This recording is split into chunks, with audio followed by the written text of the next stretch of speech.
Bonjour, je suis Alexia Blondel, spécialiste en plantes aromatiques et médicinales. Aujourd'hui, nous allons découvrir une plante que vous avez l'habitude de déguster notamment l'été, mais qui peut aussi se consommer toute l'année, le cassis. À chaque partie de la plante, sa spécificité. Pour le cassis, vous allez pouvoir utiliser la baie, ou bien encore la feuille, ou encore les bourgeons. Le fruit du cassissier se présente sous forme de petites baies noires que vous allez consommer directement à la cueillette ou bien incorporer dans vos salades de fruits.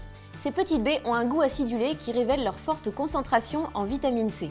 On va donc pouvoir les consommer pour éviter la fatigue, pour leurs propriétés stimulantes au niveau de l'immunité et au niveau du tonus. La couleur violacée de la baie révèle la présence de pigments naturels appelés anthocyanes qui ont des propriétés très intéressantes. En effet, elles ont une action bénéfique sur les capillaires sanguins. C'est donc tout à fait indiqué pour les personnes qui ont tendance aux jambes lourdes, avec des varices, des varicosités ou bien encore des hémorroïdes. Ce fruit entre d'ailleurs dans la composition de certains médicaments pour améliorer la circulation sanguine. Pensez aussi à cette petite baie en cas de fatigue visuelle générée par la conduite de nuit, par l'exposition au soleil ou bien encore par la présence des écrans. En fait, elle a une action régénérante sur la rétine.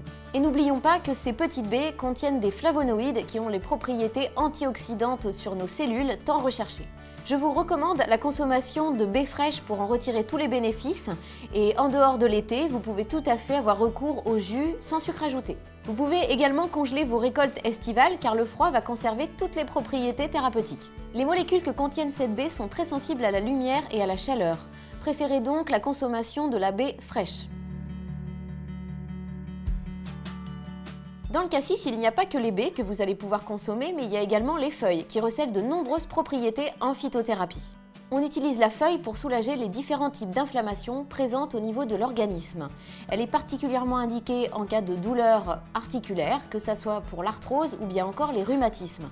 Mais on va aussi l'utiliser en cas de crise de goutte ou bien encore d'infection urinaire par ses propriétés diurétiques, c'est-à-dire qu'elle va augmenter le volume des urines. Les feuilles sont aussi utilisées pour augmenter la production naturelle de cortisol dans le corps. Cela est bénéfique pour tous les terrains allergiques et ça a un effet stimulant sur l'ensemble de l'organisme. Pour consommer ces feuilles, je vous conseille de les récolter en avril-mai, avant la floraison, et vous allez pouvoir les consommer sous forme de tisane, que la feuille soit fraîche ou séchée. Pour réaliser cette infusion, comptez une cuillère à café de feuilles séchées pour 15 centilitres d'eau. Couvrez l'ensemble pendant 10 minutes et vous allez pouvoir consommer cette tisane 2 à 3 fois par jour et de préférence le matin. Les bourgeons du cassis vont hériter des propriétés stimulantes et anti-inflammatoires de la feuille.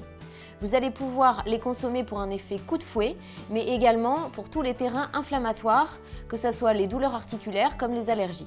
Récolter soi-même les bourgeons est délicat, c'est pourquoi je vous conseille plutôt d'avoir recours au macérat glycériné que vous allez pouvoir vous procurer en pharmacie.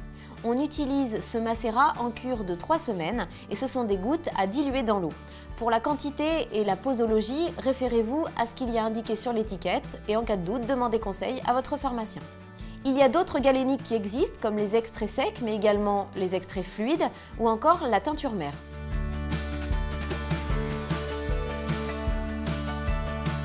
Cette plante est relativement facile d'utilisation et présente peu de contre-indications. Il faut quand même toujours être prudent en cas de terrain allergique. J'espère que tous ces conseils vous ont été utiles et je vous dis à bientôt sur Doctissimo pour d'autres vidéos.